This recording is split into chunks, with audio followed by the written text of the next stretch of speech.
Vietnam युद्ध ने वियतनामी सपने को साकार किया, एक एकल, एकीकृत, स्वतंत्र देश का जो दुनिया में अपनी जगह ले रहा था, बाहरी दमन और शासन से मुक्त।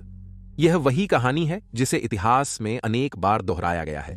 यदि यह किसी अन्य स्थान पर होती तो शायद इसे छोटे दक्षिण पूर्वी एशियाई देश के बाहर अधिकतर भूल दिया गया होता, जैसे कि अन्य स्वतंत्रता युद्धों के साथ हुआ है। लेकिन दुनिया के अन्य स्थलों पर होने वाली घटनाओं के कारण वियतनाम के युद्ध भूमि समय के साथ सबसे महत्वपूर्ण बन गई, क्योंकि यहां दो वैचारिक महाशक्तियां, लोकतांत्रिक पश्चिम और कम्युनिस्ट पूर्व, आपस में भिड़ जाती थीं।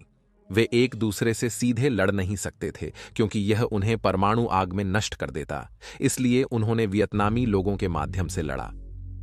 यह वियतनाम युद्ध की कथा है। लोग युद्ध के समापन पर विश्वास नहीं करते, यह कभी नहीं बदलता। लेकिन इस चैनल पर हम जानते हैं कि प्रत्येक संघर्ष की अपनी विशेषताएं और कठिनाइयां होती हैं, जो चारों ओर की दुनिया को और अर्थव्यवस्था पर प्रभाव देता है। युद्ध बड़ा व्यापार हो सकता है जब तक वह होता नहीं। वित्तीय रूप से अभी समय कठिन है। हम सभी बढ़ती हुई जीवन लागत और 40 वर्षों की सर्वाधिक मुद्रास्फीति के सामने समाधान ढूंढ रहे हैं। आज के प्रायोजक मास्टरवर्क्स मुद्रास्फीति से निपटने का तरीका देते हैं। अपने भविष्य में निवेश करने का एक तरीका पेशेवरों से सीखना। इतिहास भर में संकट और युद्ध के समय लोगों ने महान कलाकृतियों की संरक्षण और सुरक्षा के लिए संघर्ष किया है। यह सांस्कृतिक धरोहर संरक्षण के बारे में है, जिसका अनिश्चित समयों में कला वस्तुओं का निवेश सुरक्षित करने पर पक्ष प्रभाव होता है। MW ऑल आर्ट इंडेक्स के मुताबिक 1971 की उच्च मुद्रास्फीति के दौरान कला की कीमतों में औसतन 17.5% की वृद्धि हुई। आज के प्रायोजक मास्टरवर्क्स के साथ आप पिकासो और बैंक्सी जैसे प्रमुख कलाकारों की ब्लू चिप कला में निवेश कर सकते हैं, बिना लाखों खर्च किए। पहले मास्टरवर्क्स अपनी पूंजी से चित्र खरीदते हैं और SEC के लिए ऑफरिंग्स को वैध करते हैं। आप कला में निवेश करते हैं और मास्टरवर्क्स पेंटिंग्स को मूल्य वृद्धि होने तक संग्रहित रखते हैं। अंततः वे बिके जाते हैं, जिससे निवेशक को नेट रिटर्न मिलता है। मास्टरवर्क्स के लिए अब तक 6 लाख लोगों ने साइन अप किया है। मुद्रास्फीति की वजह से निवेशकों की सूची बढ़ रही है और आप भी इसमें शामिल हो सकते हैं। लिंक के साथ आपको प्राथमिकता मिलेगी। कला में निवेश करने के लिए सुरक्षित तरीके से और अपनी संपत्ति के अनुसार करोड़पति होने की आवश्यकता नहीं है। आज के एपिसोड के लिए मास्टरवर्क्स की कृपा, वर्ल्ड्स की युद्धों में आपका स्वागत है।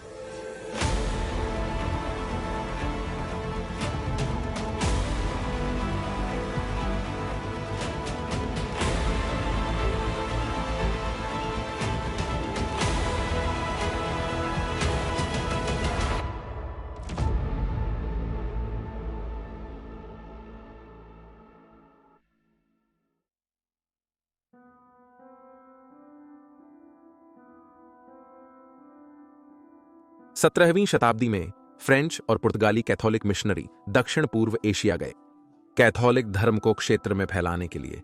उस समय क्षेत्र शासकों द्वारा गहरे विभाजन में था, जिन्होंने अक्सर एक दूसरे से युद्ध किया। इसलिए फ्रेंच ने मिशनरियों की सुरक्षा के लिए सैनिकों का तैनाती किया। अगले 200 वर्षों में फ्रेंच ने क्षेत्रीय मामलों में बढ़ोतरी की, स्थानीय युद्धों में सैनिक सहायता दी और जो चाहा प्राप्त किया। वे शासक जो फ्रेंच सहयोग के लिए इच्छुक थे, उनके खिलाफ जो ऐसा नहीं थे। समय के साथ वे क्षेत्रीय विस्तार में वृद्धि करते गए, चाहे वह छल, समझौता या अधिकतर युद्ध के माध्यम से हो। 1887 में फ्रेंच उपनिवेशीय संपत्तियों के संघ की स्थापना हुई, जिसे फ्रेंच इंडो चाइना कहते हैं। फ्रेंच उपनिवेशी सरकार ने अपने विषयों का शोषण किया, उन पर नमक और अफीम जैसे मुख्य वस्त्रों पर अत्यधिक कर लगाया। 19वीं शताब्दी के अंत में फ्रेंच इंडो चाइना विस्तारित हुआ, 1899 में सियाम से सीडीड किए गए क्षेत्रों के साथ और 1907 में और भी अधिक। हालांकि 1930 के दशक में कुछ क्षेत्र वापस कर दिए गए। हालांकि क्षेत्र में फ्रेंच विरोध को उपनिवेशी सरकार ने कभी नहीं खत्म किया, जिससे कई आंदोलन उत्पन्न हुए, जिनका उद्देश्य उन्हें हटाकर नया स्वतंत्र राष्ट्र बनाना था। ऐसा एक आंदोलन था वियतनाम क्वेच जेंदन, या सीधे कहें तो वियत क्वेच। 1927 में हनोई के वियत क्वेच ने फ्रेंच अधिकारियों की हत्या का अभियान शुरू किया, जिससे उनके सदस्यों पर कठोर क्रैकडाउन हुआ और लगभग तिहाई को फ्रेंच सुरक्षा बलों ने गिरफ्तार किया। हालांकि उन्होंने 10 फरवरी 1930 को अपने अभियान को जारी रखा और एक वियतनामी सेना की बगावत का आयोजन किया। येन बाई की विफलता बैरैक्स में फ्रांसीसी ने वियत क्वेच के सदस्यों और समर्थकों को कठोरता से सजा दी, कई को तो मृत्यु दे दी। वियत क्वेच का प्रभाव कम होता चला गया, परंतु एक नया राष्ट्रवादी आंदोलन पहले से ही उभर रहा था, जो अगले 30 वर्षों में क्षेत्रीय राजनीति पर गहरा प्रभाव डालेगा।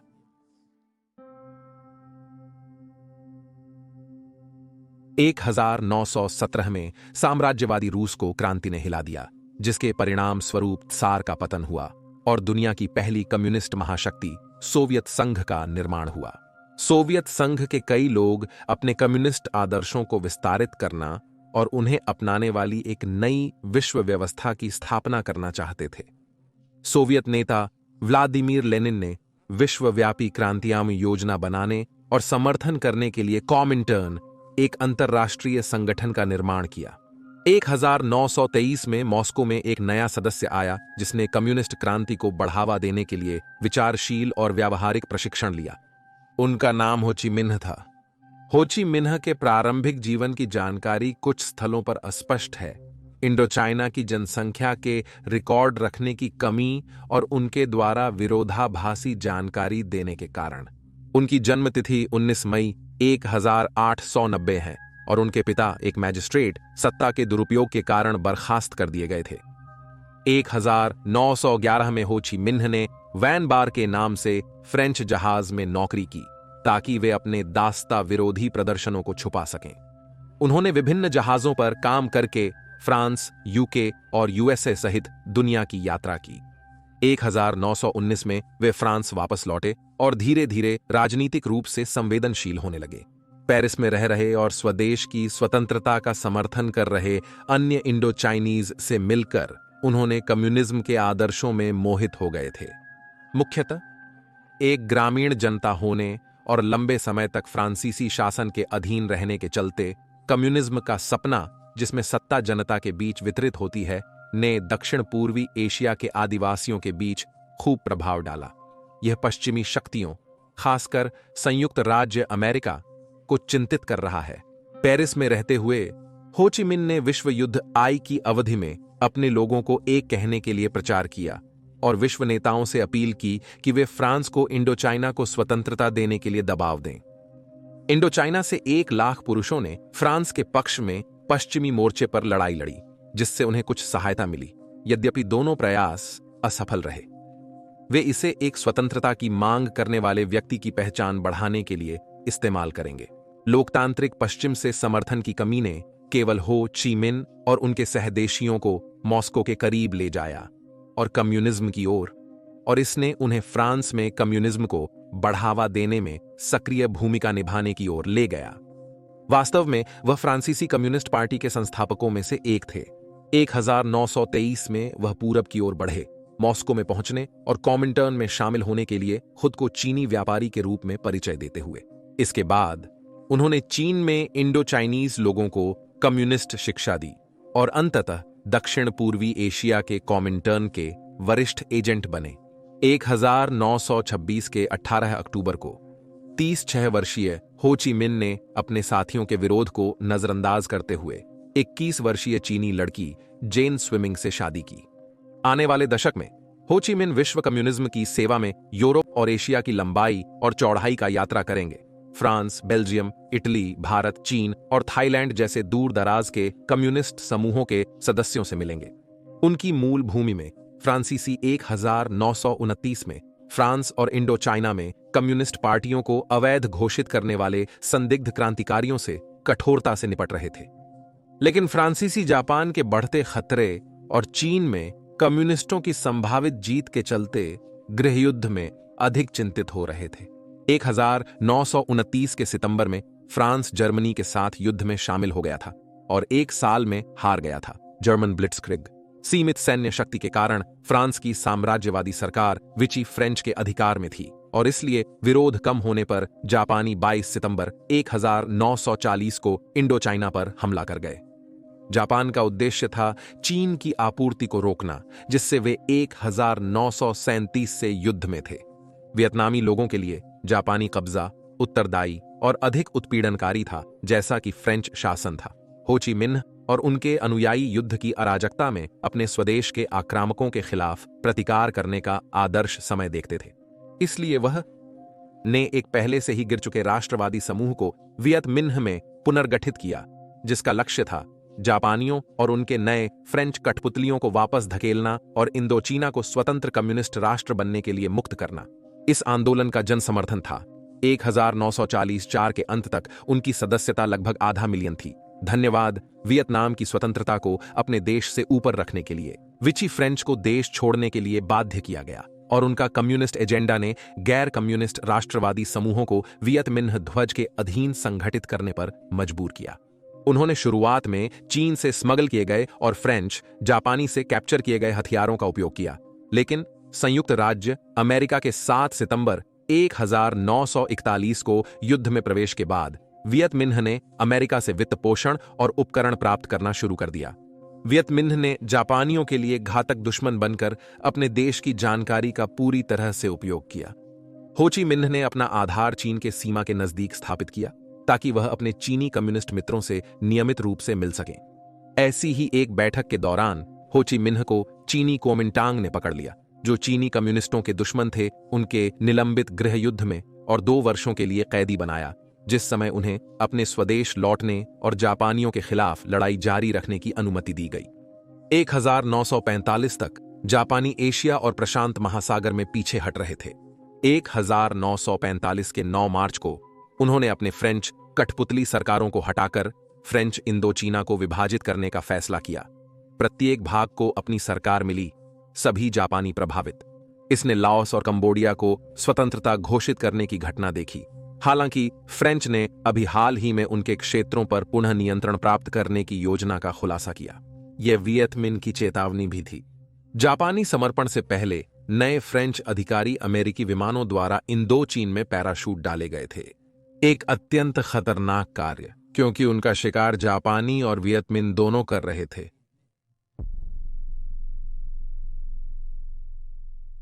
वियत मिन्ह ने जापानी और विची फ्रेंच के विरुद्ध 4 साल की कठिनाइयों का सामना किया और उन्होंने फ्रेंच को पुनः सत्ता में लौटने का अवसर नहीं दिया। 1945 के 15 अगस्त को जापानी इंडोचीन में समर्पण कर गए और वियत मिन्ह ने तत्काल देश की सुरक्षा की कोशिश की, फ्रेंच स्वयं को पुनः स्थापित करने से पहले। उत्तर और दक्षिण दोनों में हो ची मिन्ह की कम्युनिस्ट बलों ने शहरों को कब्जा किया और 1945 की 2 सितंबर को उन्होंने वियतनाम की स्वतंत्रता की घोषणा की।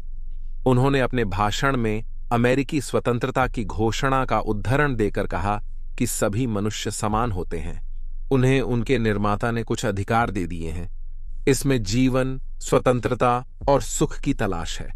यह अमर बयान 1706 में अमेरिका के स्वतंत्रता घोषणा पत्र में किया गया था। एक व्यापक अर्थ में इसका मतलब है पृथ्वी पर सभी लोग जन्म से ही समान हैं, सभी का अधिकार है जीने, खुश और स्वतंत्र होने का।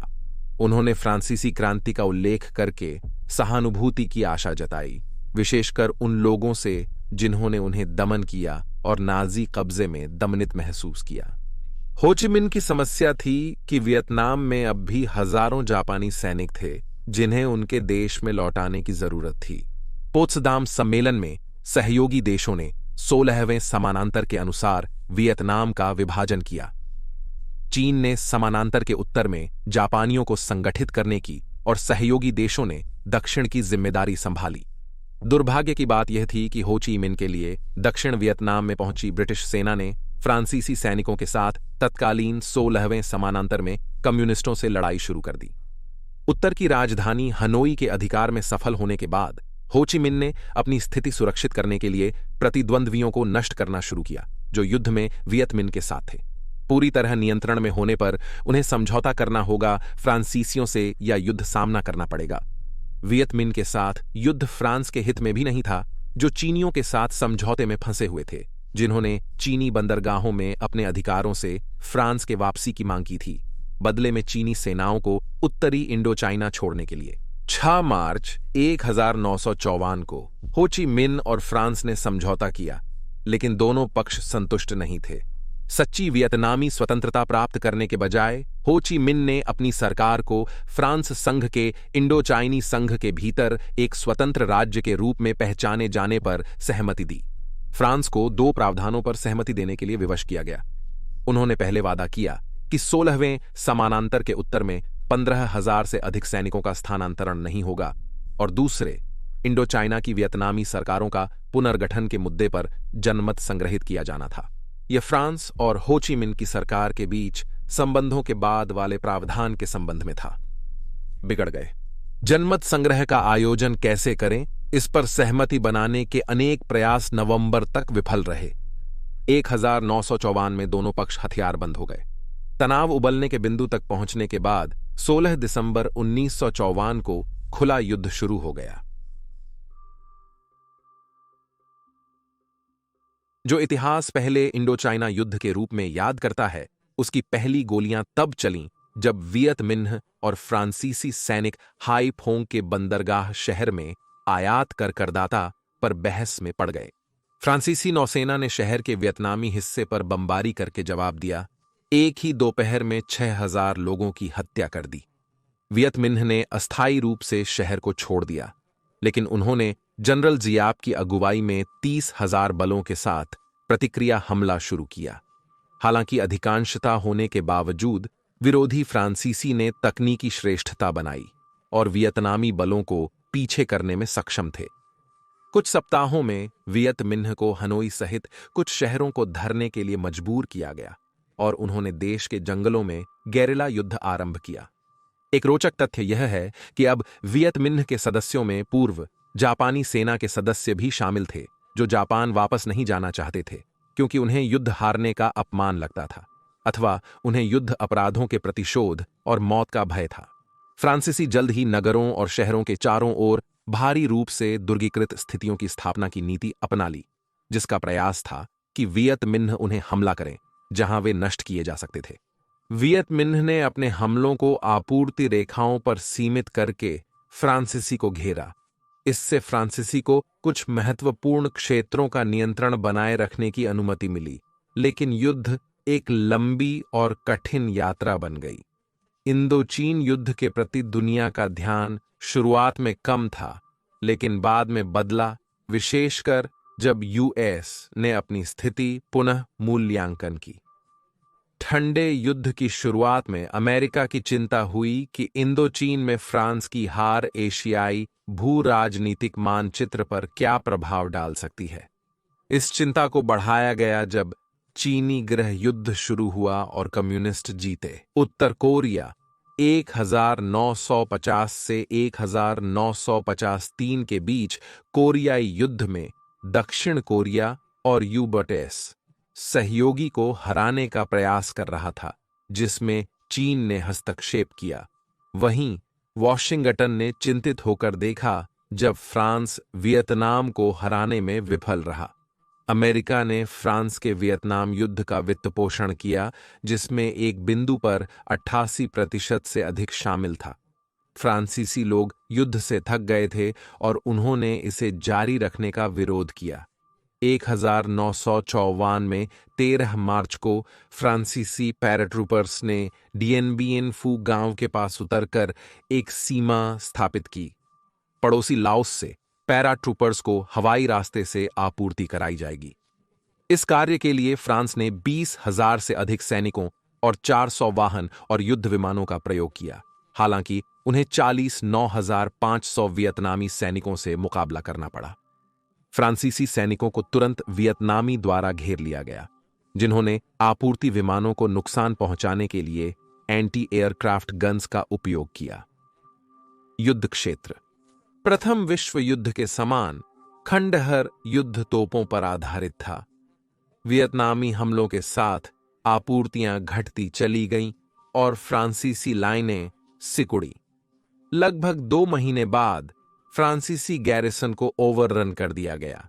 इसने 3,000 फ्रांसीसी सैनिकों की मौत की और 12,000 को बंदी बनाया। यह एक नष्टकारक झटका था। फ्रांस के प्रधानमंत्री ने इस्तीफा दे दिया और उनके उत्तराधिकारी ने फ्रांसीसी सैनिकों को वापस जाने का सुझाव दिया।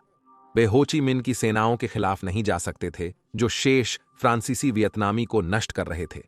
1954 के जेनेवा समझौते में, जिसने युद्ध को समाप्त किया, फ्रांस ने अपनी सेनाओं को अपने इंडो चीन उपनिवेशों से वापस जाने की सहमति दी, लाओस और कंबोडिया को स्वतंत्रता प्रदान करते हुए, और वियतनाम को विभाजित करने का निर्णय लिया। 17वें अक्षांश पर विभाजन के बाद उत्तर वियतनाम हो ची मिन के अधीन हो गया, जबकि दक्षिण वियतनाम बाओ दाई के नियंत्रण में आ गया। दक्षिण में कम्युनिस्ट तत्वों को उत्तर में स्थानांतरित करना होगा, जबकि पहले से उत्तर से बड़ी संख्या में लोग दक्षिण में चले गए थे।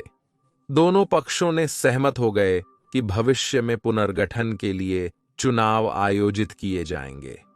हो ची मिन के सपने की पूरी विजय नहीं थी, लेकिन उनके देश का आधा हिस्सा अब मुक्त था।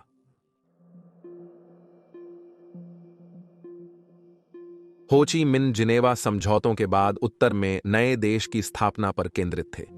उन्होंने पुनर्गठन का सपना नहीं छोड़ा, लेकिन अपने लोगों को धैर्य रखने के लिए प्रेरित किया। उन्होंने सोवियत संघ से महत्वपूर्ण सहायता प्राप्त करने के लिए तुरंत दूतावासी की और अपने पुराने सहयोगी चीन, सोवियत संघ ने युद्ध से प्रभावित और अकालग्रस्त देश की मदद के लिए सहायता और तकनीकी सहायता की पेशकश की, ताकि ढांचा और सशस्त्र बलों का निर्माण किया जा सके। उत्तर वियतनाम में पहले ही युद्ध सिद्ध सैनिक थे, लेकिन सोवियत अब वायुसेना और नौसेना की स्थापना में सहायता कर रहे थे। चीन ने हो ची मिन के प्रभाव को बनाए रखने के लिए अपनी सेना को राष्ट्र की सेवा में लगाने की पेशकश की, जो शायद सोवियत की पेशकश से अधिक आकर्षक थी। दक्षिण में फ्रांस के बाहर निकलने से पहले संयुक्त राज्य अमेरिका ने दक्षिण वियतनाम सरकार से सौदा शुरू कर दिया, जिसमें उन्हें यूएस प्रायोजित दक्षिण पूर्व एशिया संधि संगठन में शामिल होना शामिल था, एक सैन्य गठबंधन जो यूरोप में साम्यवाद को फैलने से रोकने के लिए नाटो की तरह उद्देश्यित है। दक्षिण ने उत्तर की तरह अपने शीत युद्ध सहयोगी से वित्तीय और सैन्य सहायता के लिए अपील की, जिससे देश का पुनर्निर्माण हुआ, परंतु 17वें समानांतर के दोनों पक्षों को और विमुख करने और पुनर्गठन चुनाव को अधिक कठिन बनाने में योगदान दिया। यह संयुक्त राज्य अमेरिका के हित में था, क्योंकि उन्होंने ठाना था कि चुनाव में हो ची मिन विजयी होंगे, क्योंकि वियतनाम के उत्तर दक्षिण और पूरी दुनिया उन्हें फ्रांसीसी दमन से जनता को मुक्त करने वाले के रूप में देखती थी। चुनावी विजय हो ची मिन को वियतनाम के सभी के लिए एक वैध दावा देगी, और इस प्रकार संयुक्त राज्य अमेरिका कम्युनिज्म को देश खो देगा, जो अमेरिकियों के लिए व्यावहारिक और सैन्य रूप से सोचने के लायक नहीं था। 1955 में दक्षिण वियतनाम के भविष्य की सरकार के लिए एक जनमत संग्रह हुआ, जिसे ngo Dinh Diem ने जीता, बाओ दाई को हराकर। बाओ दाई ने त्यागपत्र दिया और दक्षिण वियतनाम को गणराज्य बनाया। यह खुशी का कारण बना अमेरिका के लिए, जिसने डीएम को, उन्होंने उसे ऐसे व्यक्ति के रूप में देखा जो उनके साथ काम करेगा और दक्षिण के लोगों के लिए लोकतांत्रिक जीवन शैली स्थापित करेगा। उन लोगों के लिए जो वियतनाम के पुनर्विलय का विचार कर रहे थे, डीएम का आगमन अनुपस्थित था। उन्होंने जनमत संग्रह से पहले ही घोषणा की कि वे चुनाव को नहीं मानेंगे, कहते हुए कि उत्तरी कम्युनिस्ट क्षेत्र में मुक्त चुनाव संभव नहीं है। लेकिन डीएम खुद अपने लोगों की लोकतांत्रिक स्वतंत्रताओं को घटाने में दोषी थे। वास्तव में उसे सत्ता में लाने वाला जनमत संग्रह स्वयं गड़बड़ था। उदाहरण के लिए, सैगॉन में उन्होंने 6 लाख से अधिक वोटों का दावा किया, जबकि शहर में केवल 4,50,000 पंजीकृत मतदाता थे। उन्होंने पश्चिमी लोकतंत्र को लागू करने के लिए राजनीतिक विरोधियों, शेष वियतमिन और धर्म समूहों जो उनके कैथोलिक धर्म का समर्थन नहीं करते थे, पर पुलिस और सेना का उपयोग किया। इनमें बौद्ध भिक्षु भी थे, जो अक्सर प्रतिवाद के लिए स्वयं को जला देते थे। चुनावों के बिना उत्तर में स्थानांतरित हुए हजारों वियतमिन योद्धा जल्द ही बेचैन, उत्तेजित और यहां तक कि होमसिक भी हो रहे थे। उन्होंने कहा कि हो ची मिन की सरकार विद्रोह उत्तेजित करे, लेकिन हो ची मिन ने एक और युद्ध में शामिल होने के लिए देरी की, उत्तर वियतनाम को स्वतंत्रता मिलने के बाद। फिर भी उन्हें अपनी ही पार्टी के भीतर सख्त विरोध का सामना करना पड़ा, जब तक कि जनवरी 1959 में उत्तर वियतनाम की कम्युनिस्ट पार्टी ने दक्षिण में कम्युनिस्ट क्रांति का समर्थन करना शुरू करने का निर्णय लिया, जिसमें 4500 से अधिक दक्षिणी जन्मे वियत मिन उत्तर में अपने स्वदेश लौटकर अभियान शुरू करने लगे। कंबोडिया और लाओस के ग्रामीण क्षेत्रों में पगडंडियां काटी गईं ताकि उन्हें 17वें समरेखा, जो एक निरस्त्रीकरण क्षेत्र या डीएमजी था, को छोड़ने में सहायता मिल सके। इन पगडंडियों को अंततः हो ची मिन ट्रेल के नाम से जाना जाने लगा और सड़कों के साथ साथ यहां कमांड पोस्ट, आपूर्ति पोस्ट, फील्ड अस्पताल और शिक्षा केंद्र भी थे। दक्षिण वियतनाम पहले से ही अराजकता की स्थिति में उतर रहा था, क्योंकि डीएमजी सरकार की नाराजगी और उसके बाद की कठोरता में वृद्धि हो रही थी और इसने उत्तर से आने वाले क्रांतिकारियों द्वारा नए प्रो कम्युनिस्ट राष्ट्रवादियों की भर्ती के लिए उपयुक्त भूमि प्रदान की। हिंसा तेजी से बढ़ गई और केवल 1 वर्ष के समय में 1400 हत्याएं हुईं। दक्षिण में सरकारी ऑपरेशंस के कारण क्रांति शुरू हुई। उत्तर के प्रभाव के बिना भी कम्युनिस्ट और राष्ट्रवादी विद्रोह डीएमजी सरकार के खिलाफ स्वतः ही हो रहे थे, जिससे दक्षिण वियतनाम नागरिक युद्ध की वास्तविक स्थिति में छोड़ दिया गया था। 20 जनवरी 1921 को जॉन एफ कैनेडी ने 31वें अमेरिकी राष्ट्रपति के रूप में कम्युनिज्म के प्रसार के खिलाफ कठोर रुख अपनाने का संकल्प लिया। लगभग तत्काल कैनेडी ने शीत युद्ध के सबसे तनावपूर्ण समय में खुद को ढकेलते हुए पाया, जब सोवियत संघ ने परमाणु परीक्षण पुनः शुरू किए, पूर्वी बर्लिन को बंद कर दिया और बर्लिन दीवार बनाई। अपने हिस्से में कैनेडी ने फिदेल कास्ट्रो को क्यूबा में तख्ता पलटने की कोशिश में और नए सैन्य पुनः उपकरण कार्यक्रमों के साथ अमेरिका की रक्षात्मक मुद्रा को बढ़ाने के लिए विनाशकारी बे ऑफ पिग्स हमले को मंजूरी दी। जबकि ये घटनाएं सार्वजनिक प्रकाश में थीं, कैनेडी और उनके स्टाफ दक्षिण वियतनाम में अशांति और कम्युनिस्ट विद्रोह से बढ़ते चिंतित थे। मई 1921 में कैनेडी ने अपने उपराष्ट्रपति लिंडन बी को भेजा। जॉनसन वियतनाम को मिलने वियतनामी गणतांत्रिक राष्ट्रीय सेना को एक विश्वसनीय लड़ाई की बल के रूप में पुनर्गठन और अधिक समर्थन की प्रतिज्ञा करने के लिए डिम से मिलने और संयुक्त राज्य अमेरिका सैन्य बलों के लिए समर्थन वादा करने गए। इसमें दक्षिण वियतनामी राष्ट्रीय मुक्ति सेना को अमेरिकी तकनीकों प्रशिक्षित करने के लिए अमेरिकी सलाहकारों की संख्या बढ़ी थी, जिसे नेशनल लिबरेशन फ्रंट को पूरा करने के लिए कहा गया, जिसे दक्षिण और यूनाइटेड स्टेट्स ने वियतकोंग या वियतकोंग के नाम से संदर्भित किया। वर्षों बाद यूनाइटेड स्टेट्स ने स्ट्रेटेजिक हैमलेट प्रोग्राम शुरू किया, जिससे वियतकोंग के किसानों की भर्ती कम होती।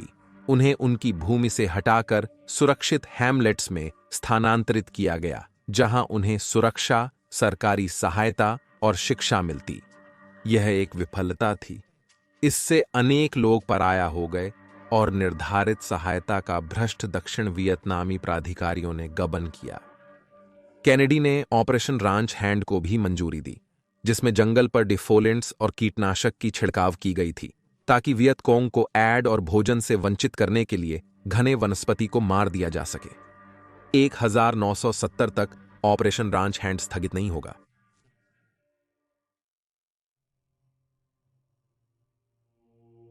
1970 तक ऑपरेशन रांच हैंड को स्थगित नहीं किया जाएगा। ARVN पर अमेरिकी सेनाओं का बढ़ता प्रभाव वियतकोंग के खिलाफ उन्हें अधिक आक्रामक बना देता है, जिसके परिणाम स्वरूप अमेरिकी पायलटों द्वारा उड़ाए गए हेलीकॉप्टर की सहायता से कठिन युद्ध होते हैं। दक्षिण वियतनामी ने खुफिया रिपोर्टों पर आधारित वियतकोंग के एक क्षेत्र में संचालन, खोज और नष्ट की कार्यवाहियां की। हेलीकॉप्टर हवा में उड़ते रहेंगे। दक्षिण वियतनामी सेना को दुश्मन क्षेत्र में ले जाकर आर्मर यूनिट उन्हें घेरेगी, जिससे वे लड़ने के लिए मजबूर होंगे। यदि वियतकोंग को भागने की अनुमति मिल जाती तो हेलीकॉप्टर उन्हें दक्षिण वियतनामी सेनाओं के आगे ले जाकर पुनः घात में ले सकते थे। आरंभ में यूएस आर्मी के पायलट असुविधाजनक CH-21C हेलीकॉप्टर का उपयोग करके दक्षिण वियतनामी साथियों को युद्ध में ले जाते थे, लेकिन नए, अधिक छोटे और तेज बेल UH-1S की संख्या बढ़ने लगी, जो बाद में युद्ध का स्थायी प्रतीक बन गए। शुरुआत में एक के नाम से डिजाइन किए जाने के बाद उनके पायलटों ने उन्हें ह्यूईज के नाम से जाना। बाद में डिजाइनेशन बदल दिया गया, लेकिन नाम बरकरार रहा। ह्यूई कई भूमिकाओं में अनुकूलित हो सकता था, जैसे कि बुनियादी सैनिक परिवहन, घायलों का निकासी, और बाद में इसे रॉकेट, बंदूक और ग्रेनेड लॉन्चरों के साथ उड़ान गनशिप में विकसित किया गया। यहां तक कि यह समर्पित H-1 ह्यूई कोबरा गनशिप के लिए आधार भी बनेगा, जो आज के H-4 अपाचे के पूर्ववर्ती है। प्रारंभिक खोज और नष्ट कार्यवाहियां सफल रहीं, वियतकांग को चोट पहुंचाई और दक्षिण वियतनामी मनोबल बढ़ाया। वियतकांग के नेतृत्व को यह समझ था कि हेलीकॉप्टरों के विरुद्ध युद्ध के लिए उन्हें रणनीति बदलनी होगी, और इसके तहत उन्होंने वियतकांग को नष्ट करने का संकल्प किया। उत्तरण क्षेत्रों से भागने के लिए वे हेलीकॉप्टरों को उत्तरण के समय घात करेंगे, जहां दक्षिण वियतनामी सैनिक समूहबद्ध होकर और खुले में होंगे, जिससे उन्हें आसानी से निशाना बनाया जा सकेगा। इन नई योजनाओं ने दक्षिण वियतनाम की किस्मत पलट दी। 1927 में 2 जनवरी को एप बैक के युद्ध में दक्षिण वियतनामी 5 हेलीकॉप्टर और 8 और क्षतिग्रस्त हो गए। साथ ही 83 सैनिक मारे गए जब उन्हें घात किया गया। दक्षिण का मनोबल फिर से गिर रहा है और वियतकांग फिर से लड़ने में असमर्थ है। वियतकांग ने दक्षिण वियतनामी को हराया, पर वे लड़ने में असमर्थ रहे। दीनहा की भ्रष्ट सरकार पर निराशा थी। हालांकि केनेडी ने दक्षिण वियतनाम में अमेरिकी मिशन के महत्व पर विश्वास किया, लेकिन उन्होंने अंतिम सफलता की संभावनाओं के बारे में अपनी चिंताएं व्यक्त कीं। उन्होंने 1927 में कहा था कि हमें वियतनाम में रहने की इच्छा नहीं है। वे लोग हमसे नफरत करते हैं, लेकिन उन्हें एक आगामी चुनाव की चिंता थी, जिसमें यदि उन्होंने यूएस समर्थन वापस लिया तो उनके राजनीतिक दुश्मनों को बल मिलेगा और वे हार सकते हैं। हालांकि उन्होंने दक्षिण वियतनामियों को हराने की योजना बनाई, लेकिन वे असफल रहे। यूएस ने वियतनाम में अपने सलाहकारों की संख्या को 1965 के चुनावों के बाद घटाया। दिन्ह को जाना था, लेकिन उन्होंने यूडीएस के दबाव में आकर इस्तीफा देने से इनकार कर दिया। 1927 के अक्टूबर में यूएस ने जनरल वॉन मिन्ह के नेतृत्व में होने वाली सैन्य तख्तापलट की खबर पाई। केनेडी ने तख्तापलट का समर्थन करने का निर्णय लिया। 1927 के 1 नवंबर को मिन्ह के सैनिकों ने दिन्ह और उनके भाई को गिरफ्तार करके हत्या की, जिसे केनेडी ने पहले कभी नहीं किया था। फिर दिन्ह को यूएस में एक ट्रायल के लिए भेजा गया और केनेडी इससे भयभीत हो गए। 3 सप्ताह बाद केनेडी की टेक्सास में हत्या हुई और लिंडन जॉनसन ने राष्ट्रपति पद का कार्यभार संभाला।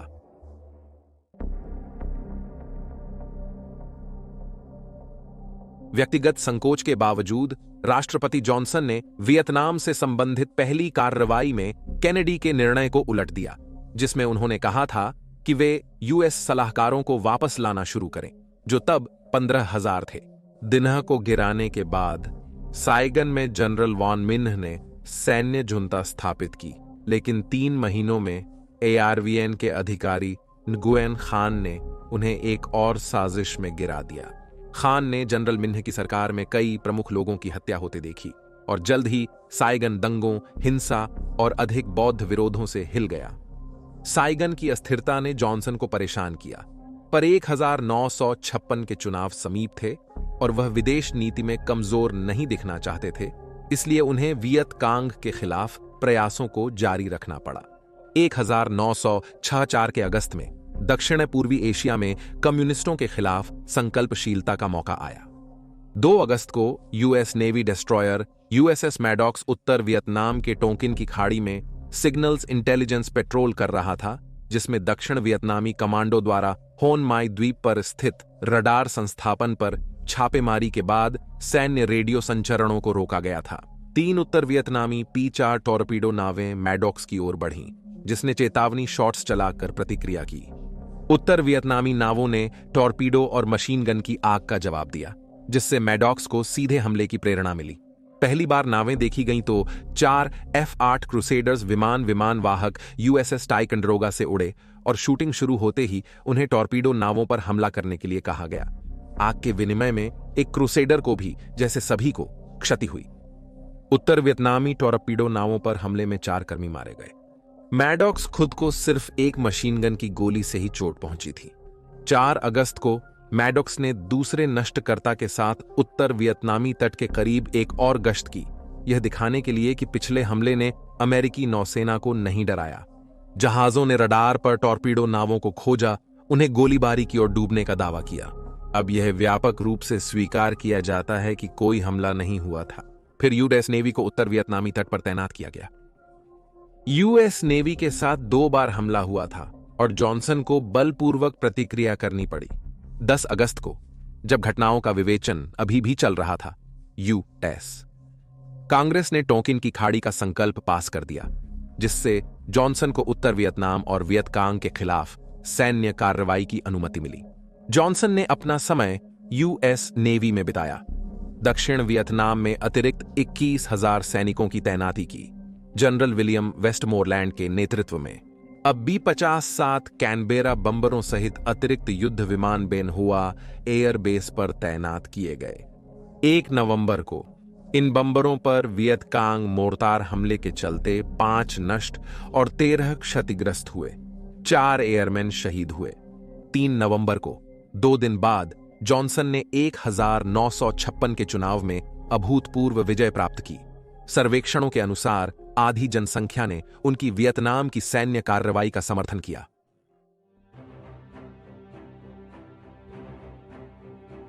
जैसा कि दक्षिण के लिए अमेरिकी समर्थन बढ़ा, उत्तर के खिलाफ एक सतत वायु अभियान की योजनाएं बनाई गईं। वायु अभियान का निर्माण संयुक्त राज्य अमेरिका के हवा में सर्वविध नियंत्रण और किसी भी समय किसी भी स्थान पर हमला करने की क्षमता दिखाने के लिए किया गया था। आशा थी कि इससे उत्तर वियतनामी लोग हो ची मिन सरकार में विश्वास और युद्ध जारी रखने की इच्छा खो देंगे। इसका मकसद दक्षिण का मनोबल सुधारना और डीएमजी के दोनों तरफ वियतकांग के समर्थन को बढ़ाना था। हवाई हमले लाओस और दक्षिण वियतनाम के हो ची मिन ट्रेन के खिलाफ आदेशित किए गए थे, लेकिन तटस्थ कंबोडिया पर नहीं। यूएस एयरफोर्स और नेवी की नेतृत्व ने स्पष्ट सैन्य स्थिति रखी थी। उत्तर के खिलाफ लड़ाई की स्पष्ट रणनीति बनाई गई। वे खुद को व्हाइट हाउस द्वारा कठिनाई में पाते हैं। हर हमले से पहले व्हाइट हाउस की विशेष अनुमति आवश्यक थी और पायलटों को सख्त नियमों के अनुसार काम करना पड़ता था।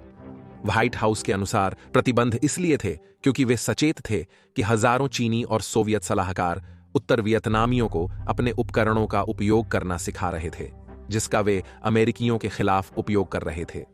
इसमें शामिल है मिग लड़ाकू विमान और नए सतह से वायु मिसाइल प्रणाली सैम्स शामिल थे।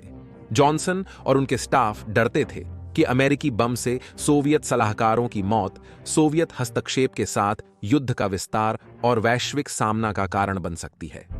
यूएस पायलटों को MiG बेस और सैम साइट्स पर हमला करने से रोका गया था।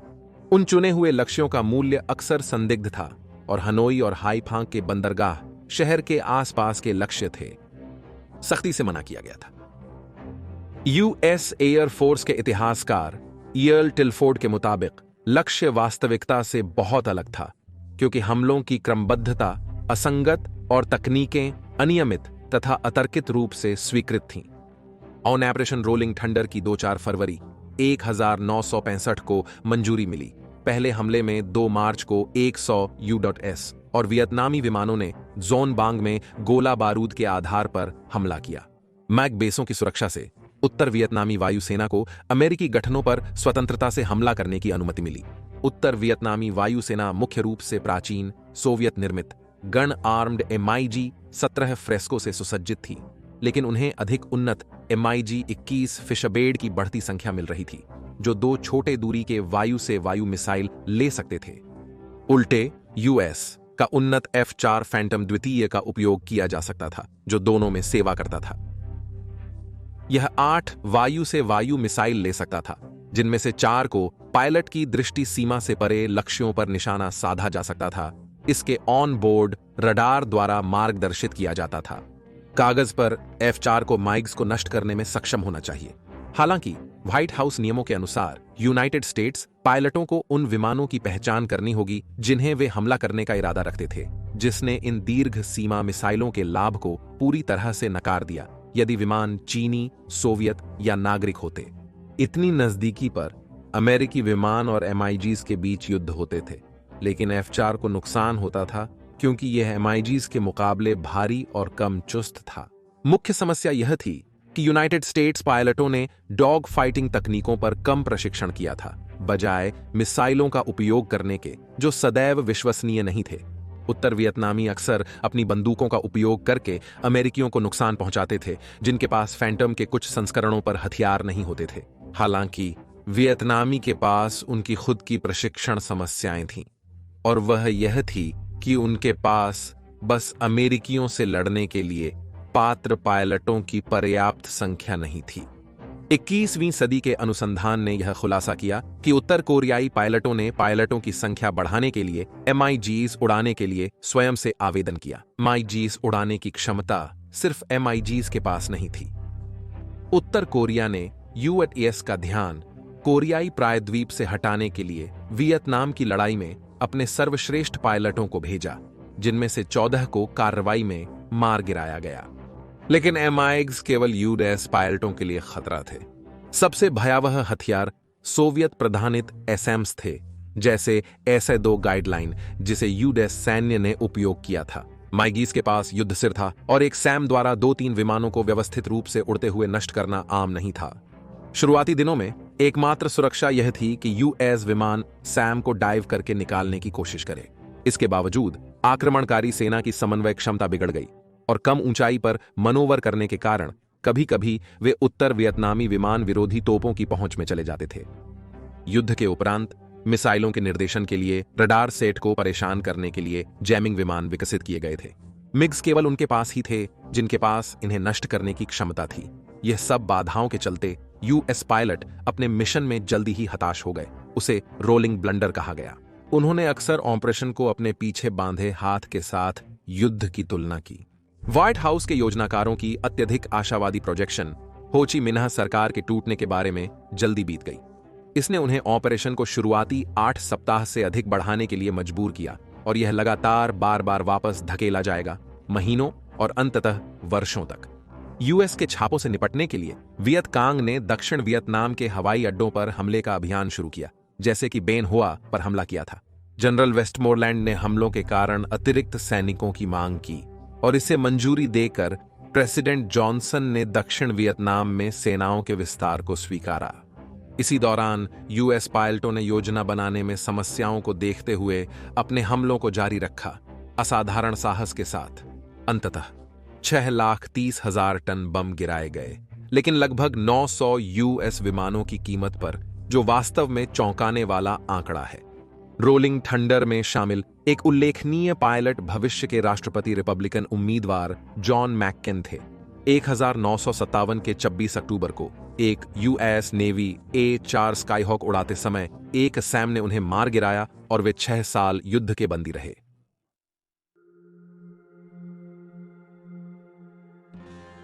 दक्षिण वियतनाम में जनरल वेस्टमोरलैंड ने वियत कांग और उत्तर वियतनामी सेना, जो अब दक्षिण में अपनी अधिक संख्या और बेहतर आगबाजी के साथ शामिल हो रहे थे, को ओवरवेल्म करने की रणनीति अपनाई। फ्रेंच ने तोपखाने की प्रभावशीलता दिखाई, और ARVN ने हेलीकॉप्टरों से दुश्मन की व्यवस्थाओं को घेरने व नष्ट करने में सफलता प्राप्त की। वेस्टमोरलैंड ने दोनों लाभ देखे। हेलीकॉप्टर बोर्न संचालनों की सीमाओं को देखते हुए उन्होंने त्वरित वियत कांग लैंडिंग क्षेत्रों के खिलाफ उपयोग की जा रही नई रणनीतियों के खिलाफ उपाय सोचे।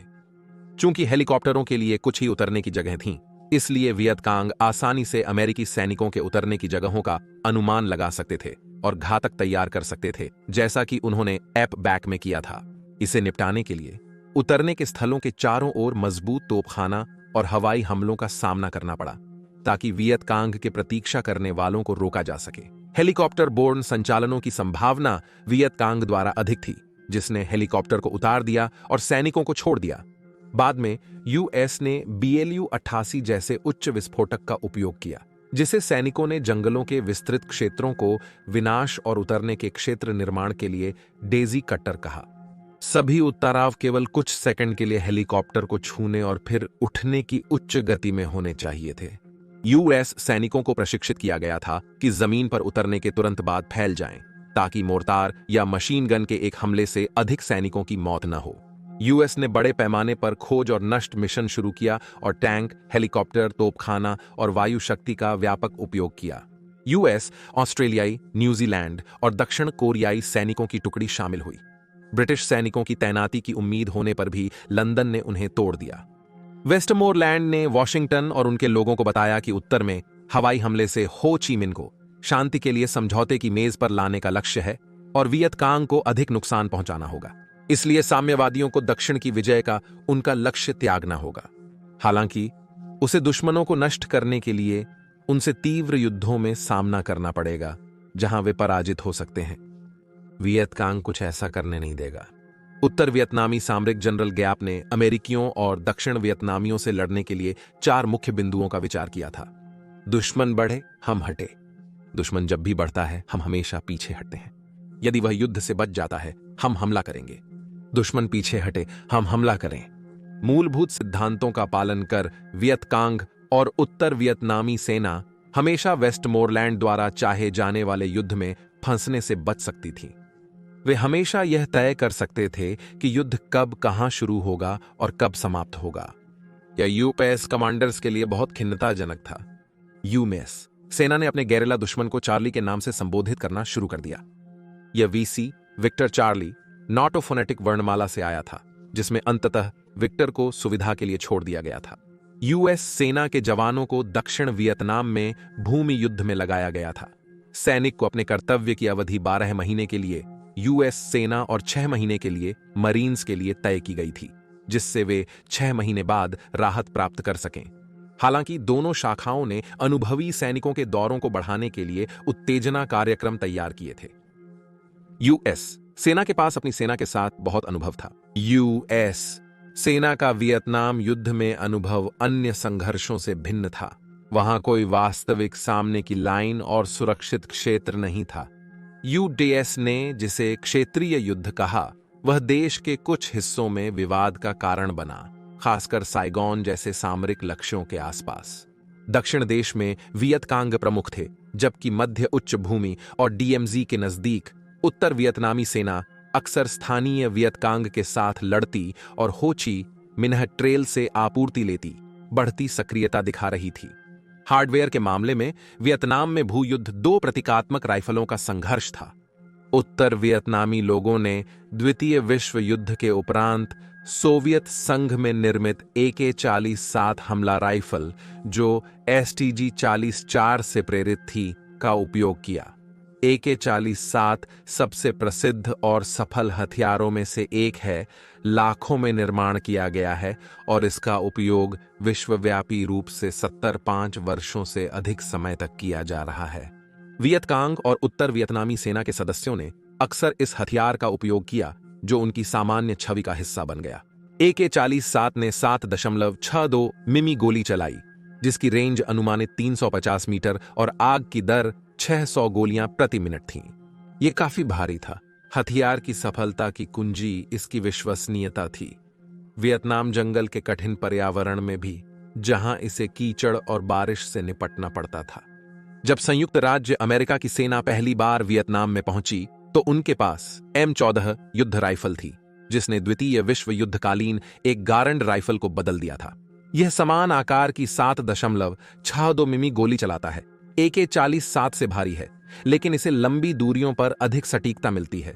एक गारंड राइफल का उपयोग संयुक्त राज्य अमेरिका की सैन्य ने किया था। M16 M14 या AK-47 से हल्का था, जिसके कारण कुछ पुराने सैनिक इसे बीबी गन के समान बताते थे, और जबकि इसने एक छोटी 5.56 गोली चलाई, इसकी गोली चलाने की दर और सटीकता अधिक थी। जब M14 उत्पादन अमेरिकी सेना की मांग को पूरा नहीं कर सका, तो रक्षा सचिव रॉबर्ट मैकनामारा ने आदेशों को रोकने और M16 उत्पादन पर केंद्रित होने का निर्देश दिया। वियतनाम में युद्ध के लिए हथियार का परिचय अधिक सफल नहीं था। AK-47 के विपरीत M16 जंगल में युद्ध से निरंतर विश्वसनीयता समस्याओं से पीड़ित था। कभी कभी सिर्फ 1000 गोलियां चलाने के बाद रुकावट हो जाती थी, जिससे कुछ इकाइयां नए हथियार को छोड़कर M14S की ओर लौट गईं। युद्ध में यूएस सैनिकों ने मरे गए दुश्मन से AK-47 उठाना सामान्य था। विश्वसनीयता समस्याओं को दूर करने के लिए क्रैश प्रोग्राम शुरू किया गया, जिससे M16A एक मॉडल बना और अमेरिकी सैनिकों ने इसे अपनाया। 1969 में M116A1 ने M14 को US और वियतनामी बलों के मानक हथियार के रूप में बदल दिया था। महीने बीते और यूबेसन सैनिकों की संख्या 1960 के अंत तक 3,80,000 हो गई। 1957 में बढ़ती सैनिक संख्या के कारण U-1S सैन्य ने M116A1 का उपयोग किया। सैनिकों की संख्या बढ़ने के साथ साथ हानि भी बढ़ी। 1957 में यूएस ने 6,000 से अधिक मृत्युओं का सामना किया, जबकि वियतकांग की मृत्युओं की अनुमानित संख्या 60,000 से अधिक थी। इन मृत्युओं में वृद्धि हुई और इसका अधिकांश हिस्सा अमेरिका के तोपखाने और हवाई हमलों के कारण था। पुरस्कार विजेता सैनिक जोसेफ गैलोवे को M116A1 ने मार दिया, जिसका उपयोग U-10 सैन्य ने किया था। उनकी पत्नी और बच्चे भी मर गए थे। 1955 की डॉक्यूमेंट्री में यूपीआई के पत्रकारों ने संघर्ष के दौरान उद्धरण दिया, जैसे एक किसान अपनी ओर से सबसे अच्छा करने की कोशिश कर रहा है, दोनों पक्षों को समर्थन करते हुए। आप अपने हेलीकॉप्टर में आकर उस क्षेत्र में घूमते हैं और जल महिष को मार देते हैं। वाह, वह उसे गुस्सा करता है। आपने उसके चावल के कटोरे को छोड़ दी है। वह अपने ट्रैक्टर के बिना, जो उसका जल महिष है, कैसे कृषि करेगा? आप वायुसेना के साथ होकर धुआंधारी में बम गिराते हैं और उसकी परिवार को मार देते हैं। एक किसान आपका उपहार दे रहा है, आपने वियतकांग बना दिया। जनरल वेस्टमोरलैंड को स्वीकार करना पड़ा कि उनकी विजय की समय सारणी चूक गई है, क्योंकि साम्यवादी उनसे खुले युद्ध में मिलने से इनकार कर रहे थे। और भी बुरा, उनका जटिल सुरंगों, बूबी जाल, मोर्टार और स्नाइपरों का उपयोग अमेरिकी सैनिकों पर भारी कसौटी बन गया था, जिनका मनोबल, विशेष रूप से उनका जो वियतनाम में सेवा करने के लिए ड्राफ्ट किया गया था, गिरने लगा था। 1957 में रक्षा सचिव रॉबर्ट मैकनामारा ने एक बैठक में जॉनसन को सुझाव दिया कि अधिक सैनिकों की तत्काल आवश्यकता है और दक्षिण वियतनामी को युद्ध में अधिक भूमिका संभालने के लिए एक दीर्घकालिक योजना की आवश्यकता है, जिससे अमेरिका अंततः युद्ध से बाहर निकल सके। जॉनसन ने सहमति दी और 1977 में अमेरिकी सैनिकों की संख्या आधे मिलियन पर चरम पर पहुंच गई। अमेरिका असफल हो रहा था, कहना आसान है, पर वास्तविकता यह है कि उन्हें काफी अंक मिले थे। दक्षिण वियतनाम में कम्युनिस्टों के खिलाफ कई महत्वपूर्ण विजय। कम्युनिस्ट खुले युद्ध में न मिलने की नीति के साथ घातक हमलों को पसंद करते थे। अमेरिकी और दक्षिण वियतनामी सेनाओं ने सामग्री को बड़ी संख्या में नष्ट या कब्जे में लिया, कम्युनिस्ट कमांड को बाधित किया और सैगन के निकटस्थ आयरन ट्रायंगल के संचालन आधारों को नष्ट किया। ऑपरेशन जंक्शन सिटी में 200 सैनिक युद्ध में मारे गए और केवल अमेरिका जीता। ऑपरेशन जंक्शन सिटी, जिसमें 240 हेलीकॉप्टर पैराट्रूपर्स और सैकड़ों आर्मर्ड वाहन शामिल थे, द्वितीय विश्व युद्ध के बाद का सबसे बड़ा एयरबोर्न ऑपरेशन था। इसमें 2,700 से अधिक वियतकांग को मारा गया, जिसके प्रतिकूल 288 अमेरिकी शहीद हुए। समस्या यह थी कि वियतकांग को हराने के लिए ये संख्याएं समुद्र में बूंद के समान थीं, जिनका अनुमान उस समय 1/4 से अधिक लाख था। उत्तर वियतनामी सेना शामिल नहीं थी, लेकिन जॉनसन, मैकनामारा और वेस्टमोरलैंड के साथ यूएस ने कुछ ही दिनों में वियतकांग को हरा दिया। अमेरिकी लोग बढ़ती हुई अस्थियों के साथ अपने पुत्रों की वापसी देखकर असहनीय हो रहे थे।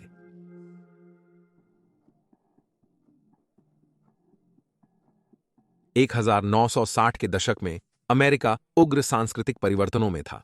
1950 की संक्षेप संविधान सम्मत छवि जल्दी ही उदारवाद और अमेरिकी होने के अर्थ का पुनर्मूल्यांकन कर रही थी। किशोरों ने नई आजादियों, मनोरंजन और विचारधाराओं का आनंद लिया जब नागरिक अधिकार आंदोलन धीरे धीरे गति प्राप्त करने लगा। इस बदलते हुए अमेरिकी पृष्ठभूमि पर लोगों ने अमेरिकी नीतियों के प्रति अधिक संदेह जताना शुरू किया। संयुक्त राज्य अमेरिका की उत्तर के खिलाफ बमबारी शुरू होने पर अधिकांश वामपंथी अमेरिकी छात्रों ने कॉलेज कैंपसों पर विरोध प्रदर्शन किए। 1965 में अधिकांश सैन्यवाद के समर्थकों ने इन प्रारंभिक विरोध प्रदर्शनों को अनदेखा कर दिया। संयुक्त राज्य अमेरिका ने वियतनाम में सैन्य हस्तक्षेप का समर्थन नहीं किया, परंतु भविष्य में विरोधी आवाजों में वृद्धि होगी, जिसमें सभी जीवन के पत्थों के लोग शामिल होंगे। यह जॉनसन की सरकार और सैन्य नेतृत्व के लिए झटका था, जिन्होंने अमेरिका के विदेशी हितों की रक्षा के लिए व्यापक समर्थन का आनंद लिया था। इस टोन में परिवर्तन का सबसे बड़ा कारक टेलीविजन पर संघर्ष की व्यापक कवरेज थी। पहली बार लोग अपने दिन के काम या अध्ययन समाप्त करके रात के भोजन के लिए घर आते और टीवी के चारों ओर बैठते थे, जो वियतनाम के भयानक घटनाक्रम की फुटेज को सीधे अमेरिकी घरों में प्रसारित करता था। प्रसारणों से बचना लगभग असंभव था और परिणाम स्वरूप एक राय बनाना लगभग असंभव था। 21 अक्टूबर 1977 को विरोध मार्च बढ़कर लगभग 1 लाख विरोधी वॉशिंगटन के लिंकन स्मारक पर इकट्ठा हुए। इस समूह में से लगभग 30,000 लोग ने उसी रात पेंटागन पर मार्च किया, जिससे भवन की सुरक्षा करने वाले सैनिकों और यूएस मार्शल्स के साथ कठिन मुठभेड़ हुई। सैकड़ों प्रदर्शनकारियों की गिरफ्तारी हुई और कई अधिक घायल हो गए, जिसने युद्ध के लिए नफरत को और बढ़ाया। समय समय पर युद्ध विरोधी आंदोलन ने अमेरिकी समाज में काले पुरुषों के सशस्त्र बलों में सेवा के लिए मसौदा पर नस्लीय मुद्दे उठाए। कुछ लोग यह देखकर आक्रोशित थे कि समाज ने अमेरिका के काले समुदायों को सफेद अमेरिकियों के समान सुअवसर नहीं दिए। इस प्रकार उनके पास मसौदे से बचने के लिए कम साधन थे। नागरिक अधिकार आंदोलन में लोगों ने आरोप लगाया कि अमेरिकी सरकार काले पुरुषों से विदेशों में अधिकारों के लिए लड़ने की उम्मीद कर रही थी, हालांकि उनके अमेरिका में अधिकार अभी भी सीमित थे। बिना संदेह आधारों पर विरोध का ज्यादा प्रसिद्ध मामला मोहम्मद अली का है, एक बॉक्सर जिसने सैन्य सेवा से इनकार कर बॉक्सिंग लाइसेंस खो दिया और जेल की धमकी पाई। 1957 में मार्टिन लूथर किंग जूनियर को 3 साल की कैद की सजा मिली। किंग ने नैतिक आधारों पर युद्ध की निंदा करने से वे युद्ध विरोधी आंदोलन के प्रभावशाली सहयोगी बन गए। उन्होंने युद्ध के फंड्स को घरेलू कार्यक्रमों से हटाने और अफ्रीकी अमेरिकी शहीदों की संख्या की अपेक्षा अधिक सैनिकों की मौत की निंदा की। फिर भी 1977 तक वहां अभी भी एक बड़ी तादाद थी जो युद्ध का समर्थन कर रही थी और विजय की उम्मीद अभी भी ऊंची थी। हालांकि अमेरिकी समर्थन को सभी स्तरों पर अब तक से अधिक परीक्षण का सामना करना पड़ा।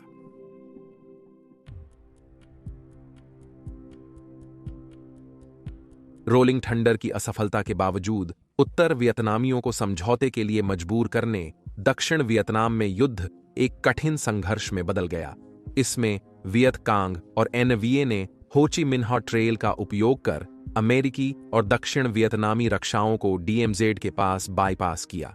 अमेरिकी लोग दक्षिण वियतनाम में दुश्मन का पीछा करने में सक्षम थे, पर उनका दुश्मन बहुत चतुर निकला और घने जंगल में अदृश्य होने में सफल रहा। 1977 के जुलाई में उत्तर वियतनामी नेतृत्व यही मानते थे कि दक्षिण और उनके अमेरिकी सहयोगियों से मुख्य संघर्ष के लिए समय उपयुक्त था। साइगॉन की अशांत राजनीति, दक्षिण वियतनाम में 2 वर्षों में 3 नेतृत्व परिवर्तन और अमेरिका में युद्ध के प्रति असंतोष को देखते हुए उन्होंने सोचा कि अमेरिकियों पर दबाव बढ़ाने से वे युद्ध को जारी रखने में असमर्थ होंगे, कम से कम वर्तमान स्तर पर, बिना राष्ट्रपति जॉनसन की पार्टी के गंभीर राजनीतिक परिणाम के।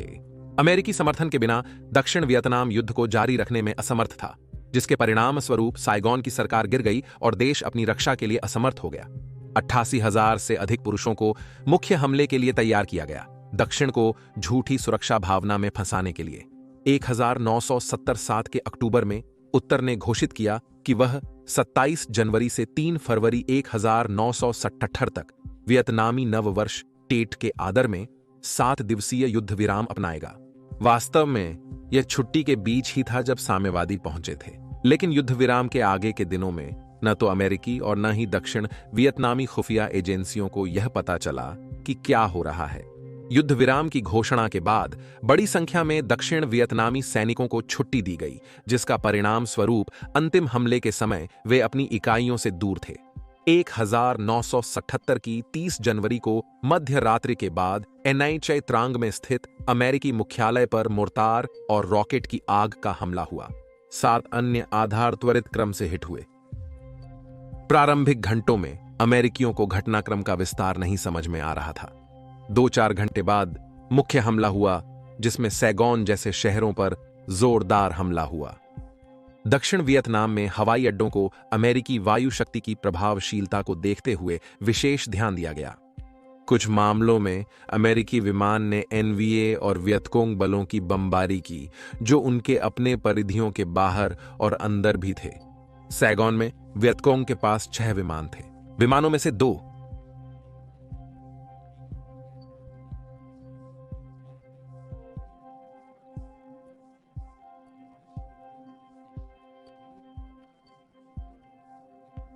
उन्हें लगा वे सेना के युद्ध क्षेत्रीय मुख्यालय पर हैं, लेकिन ये टैंक 2 महीने पहले हटाए गए थे। राष्ट्रीय रेडियो स्टेशन पर हमलावरों ने हो ची मिन की रिकॉर्डिंग प्रसारित करने की कोशिश की, जिसमें उन्होंने शहरवासियों से कम्युनिस्टों का समर्थन की अपील की थी। वे असफल हो गए, मर गए जब उन्होंने अपनी इमारत को तोड़ दिया, पकड़े जाने की बजाय। 19 सदस्यीय टीम की U.S दूतावास को कब्जा करने की कोशिश विफल हुई। जब शहर के रक्षकों ने नियंत्रण पुनः प्राप्त किया, वियत कांग ने विस्तार करना शुरू कर दिया और काली सूची के सरकारी अधिकारियों और सैन्य जवानों के घरों पर हमले किए। 1 फरवरी की सुबह राष्ट्रीय पुलिस के प्रमुख ने नागरिक वस्त्र में पकड़े गए VC अधिकारी की हत्या की, जिसकी छवि एडवर्ड टी ने कैप्चर की, एडम्स और एक अन्य कैमरामैन। यह छवि 1969 पुलिट्जर पुरस्कार जीतेगी स्थल समाचार फोटोग्राफी के लिए। वियत कांग ने US सरकार पर अत्याचारों का अनुचरण किया। U.S नागरिकों ने U.S सरकार पर हमला किया, जिन्हें वे महसूस करते थे कि वे कम्युनिस्ट तरीके के लिए पुनः शिक्षित नहीं किए जा सकते या सैगन में सरकार के प्रति वफादार नहीं थे। इसमें हू की लड़ाई के दौरान 6000 नागरिकों और दक्षिण वियतनामी सैनिकों के नरसंहार शामिल थे।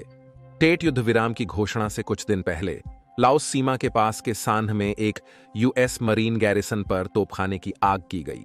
यह बारिश 77 दिनों की खेसान्ह की घेराबंदी और US सरकार के इतिहास की सबसे लंबी खूनी संघर्ष की शुरुआत दर्शाती थी। US सरकार पहली युद्ध में भाग लेने वाली सरकार थी। NVA और वियत कांग के लिए यह घेराबंदी उनकी फ्रांसीसी के खिलाफ विजय और अमेरिकियों के खिलाफ सफलता का सपना उत्तेजित करती थी। 1954 में US के पास फ्रांसीसियों के विपरीत बेस पर हमलों को रोकने की भयावह आगबाजी थी, जिसमें B-52 सामरिक बम्बरों का जंगलों को समतल करने और AC-47 जैसे उड़ान यानों का प्रयोग शामिल था। जैसे घेराबंदी बढ़ी, US सरकार ने पहली बार भाग लिया। घेराबंदी के बाद तीव्र बमबारी ने आसपास के क्षेत्रों को चांद की सतह जैसा कर दिया, जहां पेड़ पौधे समाप्त हो गए और धरती गड्ढों से भर गई। वॉशिंगटन वापसी पर एक बेस मॉडल तैयार किया गया था, जिससे प्रेसिडेंट जॉनसन को स्थिति की ब्रीफिंग दी गई थी। अप्रैल में US आर्मी, मरीन्स और एआरवीएन ने ऑपरेशन पेगासस के तहत गैरिसन की घेराबंदी को तोड़ा और मरीन्स को मुक्त किया। हालांकि एक उत्सव का कारण होना चाहिए था U.S।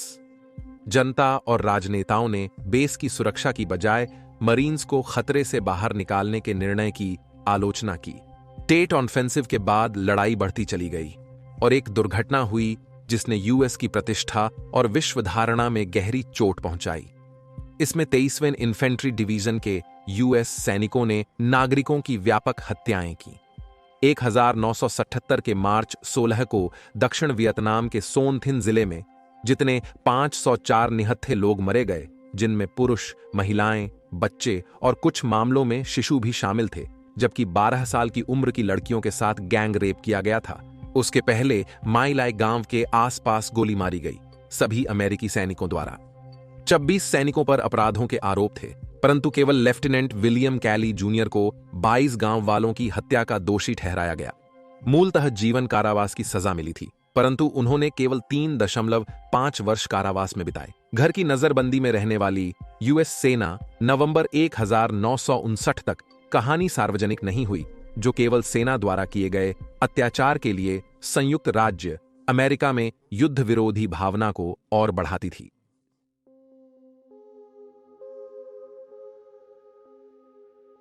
अंततः टेट आक्रमण उत्तरी वियतनाम और वियत कांग के लिए विफलता रहा। आवरण से बाहर निकलने पर उन्हें श्रेष्ठता से अधिक प्रभावित होना पड़ा। अमेरिकी आग्नेय शक्ति से वे अपने ग्रामीण क्षेत्र में गेरिला युद्ध शैली में वापस लौट गए। एक विडंबना के रूप में टेट हमला साम्यवादियों को उनकी महत्तम राजनीतिक विजय देगा। हमलों के चलते अमेरिकी हताहतों में बढ़ोतरी के कारण अमेरिकी लोगों का युद्ध को जारी रखने का संकल्प कमजोर होने लगा। न्यू हैम्पशायर प्राथमिकता में यूजीन मैकार्थी को 42% डेमोक्रेट वोट मिले, जिन्होंने वियतनाम से अमेरिकी सैनिकों को वापस लाने का वादा किया। जॉनसन ने मात्र 49% प्राप्त करके उन्हें सीमित रूप से हराया, पर स्पष्ट था कि परिवर्तन चाहिए। जॉनसन की सरकार पहले से ही उत्तर वियतनाम के साथ शांति वार्ता की ओर बढ़ रही थी।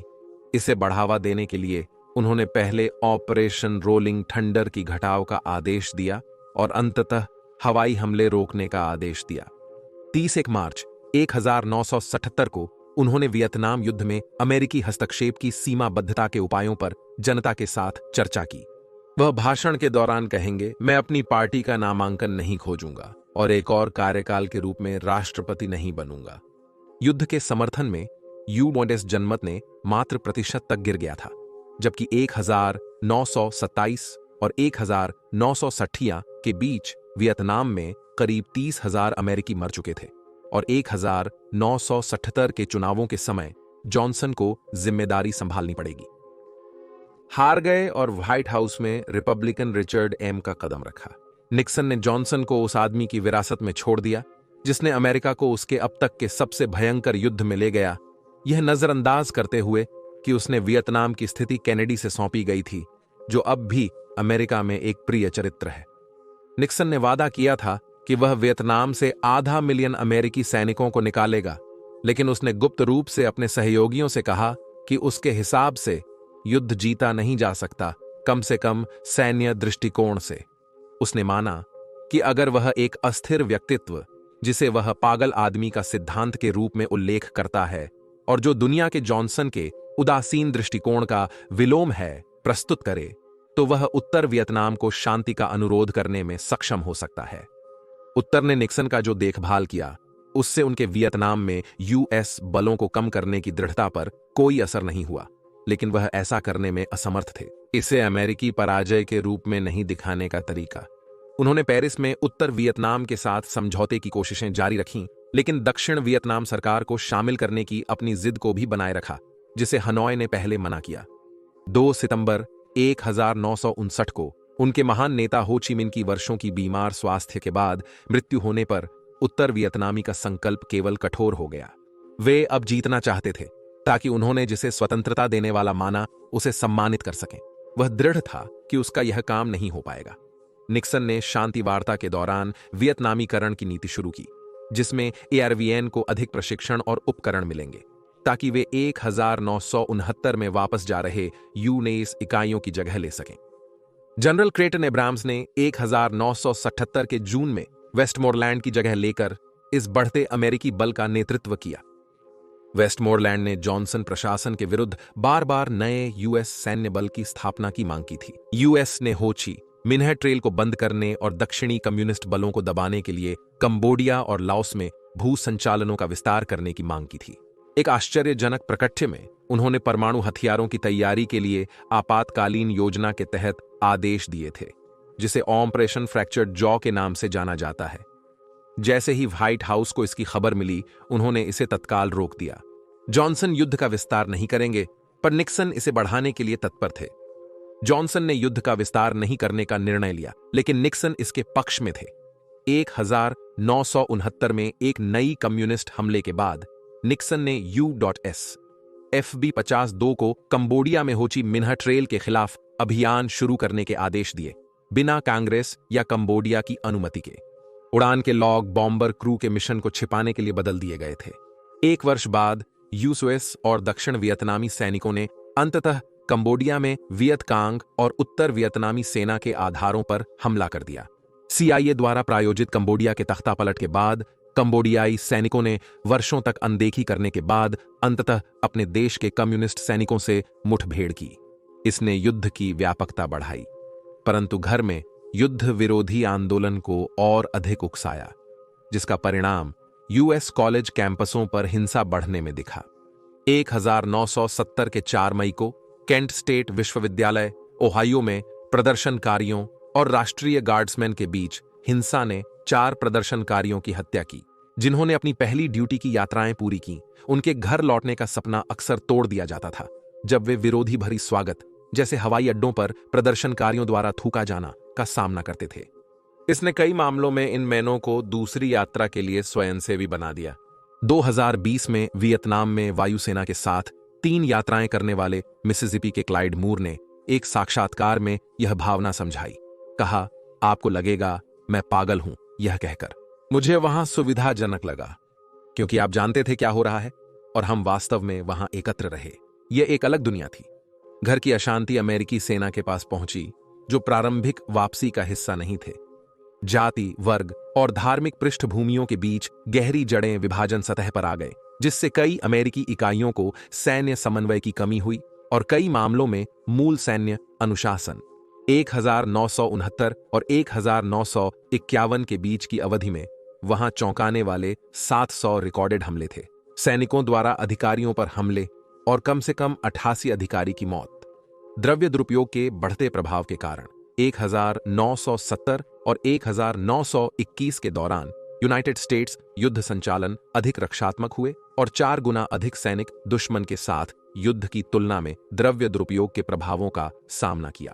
जैसे जैसे अधिक यूनाइटेड स्टेट्स सैनिक वापस लाए जा रहे थे, सामान्य धारणा थी कि कोई व्यक्ति वियतनाम में अंतिम मरने वाला नहीं बनना चाहता था। दक्षिण वियतनामी सशस्त्र बलों की संख्या ने वियतनामीकरण के कारण बढ़ी, जिसमें अमेरिका द्वारा हथियारों और प्रशिक्षण में अधिक निवेश और पुरुषों का व्यापक ड्राफ्ट शामिल था।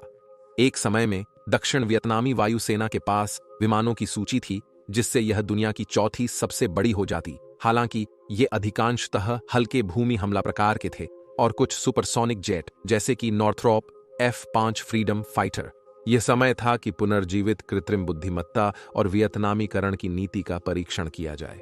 1970 की 8 फरवरी को उन्होंने ऑपरेशन लाम सोन 719 का नेतृत्व किया, जिसमें 20,000 सैनिकों, टैंकों और हेलीकॉप्टरों के सहयोग से लाओस में हो ची मिन्ह ट्रेल पर हमला और NVA क्षेत्रीय कमांड पोस्ट का नष्ट किया गया।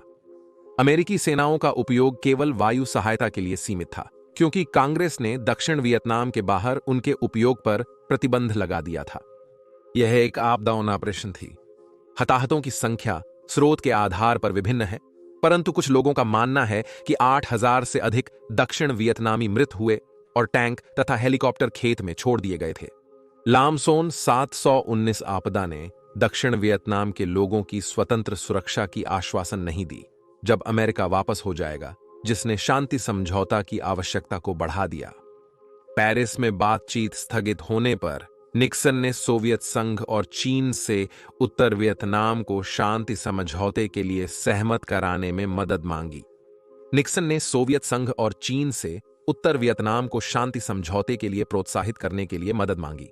ना बीजिंग ना ही मॉस्को ने युद्ध को बढ़ाने की इच्छा जताई, लेकिन उन्होंने उत्तर वियतनाम को हथियार भेजने से भी रोकने से इनकार किया।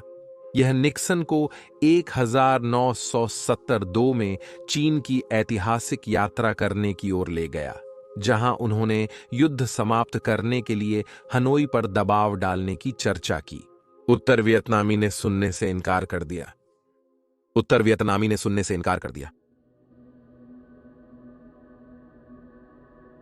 1972 के जनवरी तक, जब निक्सन कार्यालय में आए, वियतनाम में अमेरिकी सैनिकों की संख्या 5 लाख से 1,30,000 तक घटाई गई थी और अब अधिकांश लड़ाई ARVN द्वारा लड़ी जा रही थी। यूएस ने उत्तर की सेवा के लिए दक्षिण वियतनाम में शक्तिशाली वायु, नौसेना और तोपखाना बलों को रखा था। यूएस ने उत्तर की सेवा के लिए दक्षिण वियतनाम में वायु, नौसेना और तोपखाना बलों को सशक्त बनाए रखा था।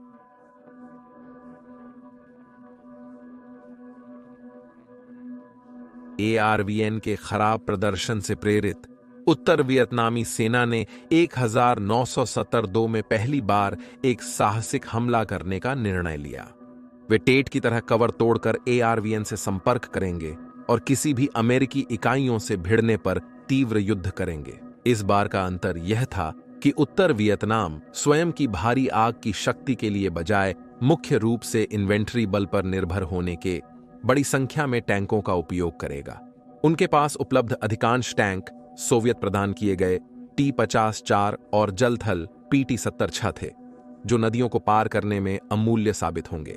लेकिन उनकी संख्या में कुछ द्वितीय विश्व युद्ध के विंटेज T-30-80-5 भी शामिल थे।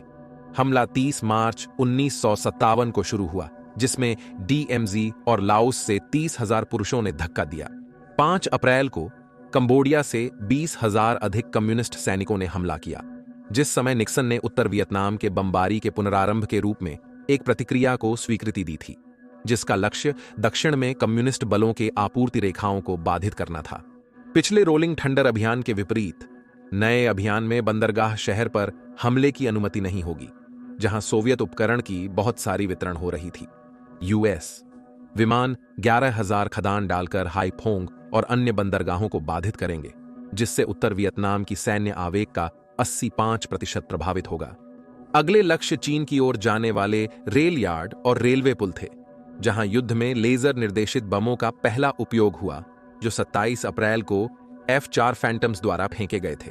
फिर निक्सन ने एक अधिक व्यापक अभियान को मंजूरी दी, जिसका लक्ष्य उत्तर कोरिया को अलग करना और दक्षिण में समर रेखाओं के लिए सामग्री को संग्रहित और परिवहन करने की उसकी क्षमता को नष्ट करना था। ऑपरेशन लाइनबैकर के पहले दिन 414 मिशन उड़े और एक बार फिर उत्तर वियतनामी वायुसेना अमेरिकी हमलावरों से मिलने के लिए उठी। अब हालांकि स्थिति उनके पक्ष में कम थी, जहां यूएस नेवी के पायलट पूर्णतः पुनः प्रशिक्षित हो चुके थे। सिर्फ हवा से हवा युद्ध ही नहीं, बल्कि NVAF द्वारा मैदान में उतारे गए मिग्स से भी युद्ध करने के लिए। युद्ध की उग्र हवाई लड़ाई में यूएस बलों ने पहले दिन 11 माइग्स को खारिज किया, पर माइज की धमकी समाप्त नहीं हुई। NVAF ने 10 मई को 5 F-4 को गिराया। लाइनबैकर का प्रभाव दक्षिण में तत्काल महसूस हुआ, जैसे साम्यवादी बल गोलियों, ईंधन और सामग्री की कमी से जूझने लगे। हमले के लिए निर्धारित सामग्री का लगभग 70% नष्ट या फ्रंट लाइंस तक पहुंचने से रोका गया। उत्तर वियतनामी फिर से शांति वार्ता में लौट आए और निक्सन ने हवाई हमलों को अब 20वें समानांतर के दक्षिण तक सीमित करने का आदेश दिया। आगामी महीनों में यूएनएस राष्ट्रीय सुरक्षा सलाहकार डॉ हेनरी किसिंजर और उत्तर वियतनाम के पॉलिटब्यूरो सदस्य ली डुक तो पेरिस में शांति शर्तों पर वार्ता करेंगे। चर्चा में एक वचन था कि उत्तर दक्षिण में अपनी सेनाएं नहीं भेजेगा और कुछ USPOW को छोड़ देगा। यूएस ने सहमत हो गया कि वह अपनी सेनाओं को वापस ले लेगा और दक्षिण में वियतकांग और सैगोन सरकार के बीच सत्ता बांटने की समझौता करेगा। लगता था कि शांति निकट है, लेकिन सैगोन में दक्षिण वियतनाम के राष्ट्रपति न्गुएन वॉन थ्यू इससे सहमत नहीं थे। मुख्य समस्या यह थी कि दक्षिण वियतनामी स्वतंत्रता युद्ध के बाद अब यूएस वियतकांग को सत्ता सौंप रहा था। किसिंजर ने राजनीतिक विभाजन के दोनों पक्षों से समझौता करने की कोशिश की, पर व्यर्थ गई। 16 दिसंबर 1977 में उत्तर वियतनाम ने शांति वार्ता छोड़ दी। निक्सन बहुत नाराज थे। उत्तर को शांति संवाद की ओर वापस लाने के लिए निक्सन ने उत्तर वियतनाम की अनियंत्रित बमबारी के लिए ऑपरेशन लाइनबैकर 2 का आदेश दिया।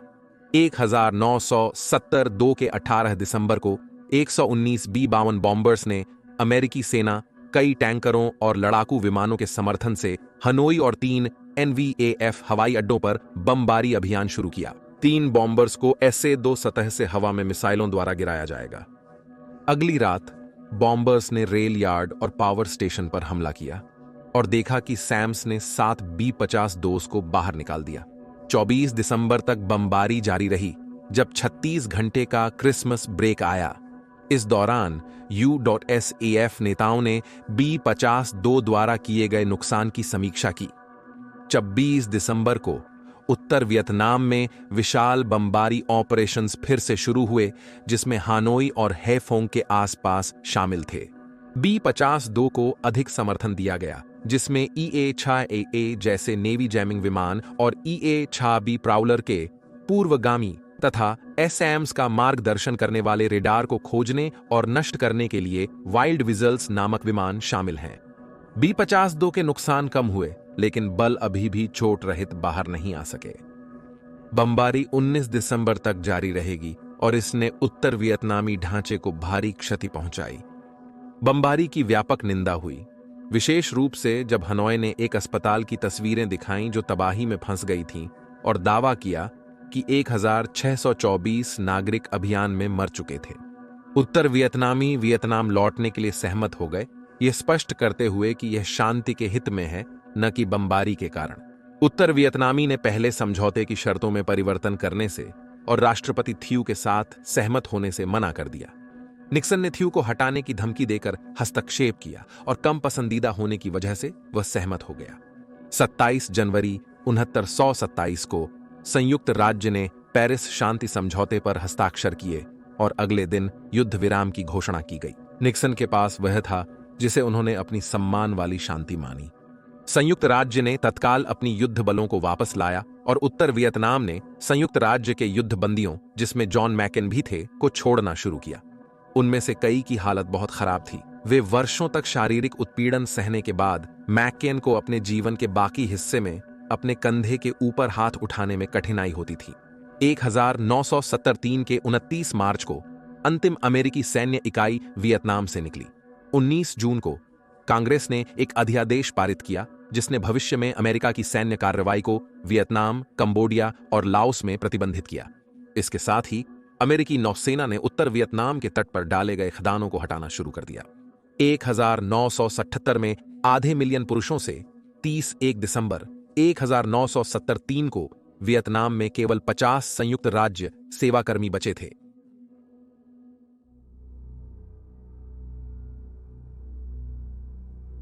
निक्सन ने सैनिकों को बाहर निकालने का वादा पूरा किया, तथापि वियतकांग और एआरवीएन बलों के बीच की लड़ाई जारी रही। अमेरिकी सैनिक अभी भी इन मुठभेड़ों में फंस जाते थे और 1973 में पेरिस शांति समझौतों के बावजूद वियतनाम में 188 अमेरिकी मरे। किसी भी पक्ष ने दूसरे पर भरोसा नहीं किया और एक दूसरे को शांति समझौतों का उल्लंघन का आरोप लगाया।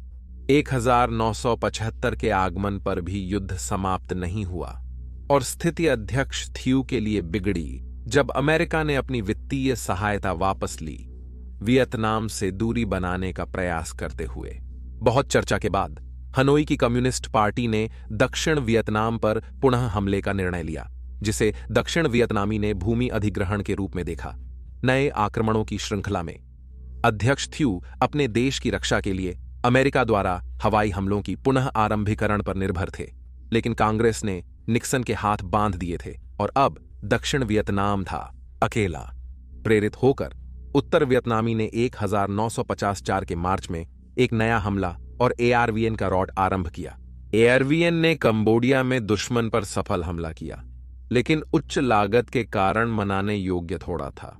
समय समय पर एआरवीएन को मौत के घाट उतारा जा रहा था और बड़े पैमाने पर भागने के साथ आपूर्ति वाहनों को युद्ध से भागने वाले शरणार्थियों की बाढ़ ने सड़कों पर बाधित किया।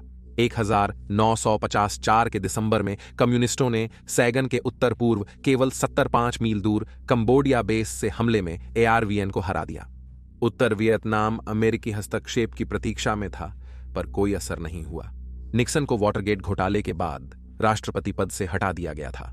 हालांकि उनकी इच्छा थी दक्षिण वियतनाम की मदद करने की, लेकिन नवनियुक्त राष्ट्रपति जेराल्ड फोर्ड को कांग्रेस ने ऐसा करने से रोक दिया था। मानते हुए कि उन्हें कोई रोक नहीं था, उत्तर वियतनामी सेना ने मार्च 1955 में एक और हमले की तैयारी की।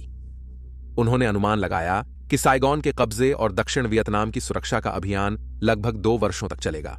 10 मार्च 1955 को हमला शुरू हुआ और 1 महीने के अंदर एआरवीएन पूरी तरह गिर गया, जिसमें 1 लाख लोग बंदी बन गए। 4 अप्रैल 1955 को यूएस ने दक्षिण वियतनाम के बच्चों को लड़ाई से बचाने के लिए स्थानांतरण किया। ऑपरेशन बेबी लिफ्ट के पहले विमान, एक विशाल C-5 गैलेक्सी उड़ान भरते ही दुर्घटनाग्रस्त हुआ, जिसमें 138 लोग, जिनमें 78 बच्चे शामिल थे, मर गए। उत्तर वियतनामी सेना और वियतकांग ने सैगन की ओर बढ़े। 1975 के 21 अप्रैल को राष्ट्रपति थियू ने दक्षिण वियतनाम के पतन के लिए अमेरिका को दोषी माना, इस्तीफा दे दिया और ताइवान चले गए। उनके उत्तराधिकारी ट्रैन वॉन होंग इस्तीफा देने और सरकार को जनरल मन विन को सौंपने के पहले 1 सप्ताह रहेंगे, जिसने 1927 में राष्ट्रपति डीएम को देशाधिपत्य से हटाया था। सैगन के घेरे होने के साथ विन ने 30 अप्रैल को 2 दिन बाद समर्पण कर दिया। अमेरिकी दूतावास में अमेरिकी कर्मचारियों और नागरिकों को प्रतीक्षा कर रहे अमेरिकी युद्धपोतों के लिए निकासी की एक हताशा भरी कोशिश थी। सैगन के हजारों निवासियों ने दूतावास को घेर लिया, निकासी हेलीकॉप्टरों पर सवारी की उम्मीद में, लेकिन केवल कुछ ही लोगों को यह संभव हुआ। आरवीएन और दक्षिण वियतनामी सेना, अक्सर उन्होंने अपने परिवारों को सैन्य विमानों में बैठाकर अमेरिकी जहाजों की ओर उड़ान भरी, कभी कभी उन्हें समुद्र में गिराने के लिए, ताकि अमेरिकी सैलर्स उन्हें बचा सकें। उत्तर वियतनाम दक्षिण पर अपना नियंत्रण मजबूत करेगा और देश को समाजवादी गणराज्य वियतनाम के रूप में एकीकृत करेगा। उनकी याद में सैगॉन का नाम हो ची मिन सिटी रखा गया। पहले इंडोचीना युद्ध के बाद वियतनामी एकीकरण के लिए युद्ध 19 वर्ष 5 महीने 4 सप्ताह और 1 दिन चला। इसमें लगभग 4 मिलियन वियतनामी की जान चली गई।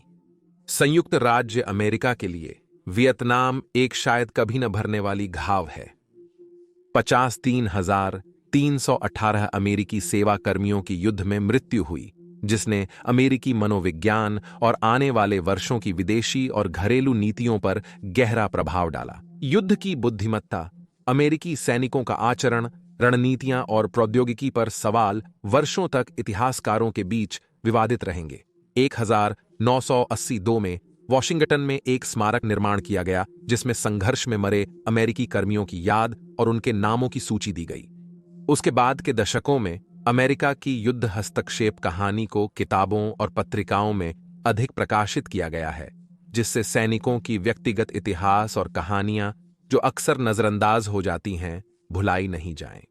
2015 में ग्रेगोरी हैमिल्टन ने मैकनामारा की मूर्खता पुस्तक जारी की, जिसमें वियतनाम युद्ध में कम आईक्यू सैनिकों का उपयोग वर्णित है। इसमें विकलांग पुरुषों का सैन्य सेवा में शामिल होने का दुखद अनुभव बताया गया है, जिसके लिए वे पूरी तरह से अयोग्य थे। 2020 में लैरी सैंडर्स ने पुस्तक प्रकाशित की, जिसमें वह युद्ध में गुप्त समलैंगिक सैनिक होने और खुलासा होने के जोखिम का वर्णन करते हैं। हाल के वर्षों में अमेरिकी और वियतनामी संबंधों में सुधार देखने को मिला है, जहां अमेरिकी छुट्टी मनाने वाले उस देश की यात्रा करते हैं जहां उनके दादाजी या पिताजी 60 और 70 के दशक में लड़ते होंगे। 2018 में अमेरिकी विमानवाहक यूएसएस कार्ल विन्सन ने युद्ध के बाद से पहली बार दा नांग बंदरगाह की एक यात्रा की, जिसे यूएसएस थियोडोर रूजवेल्ट ने मार्च 2020 में अनुसरण किया।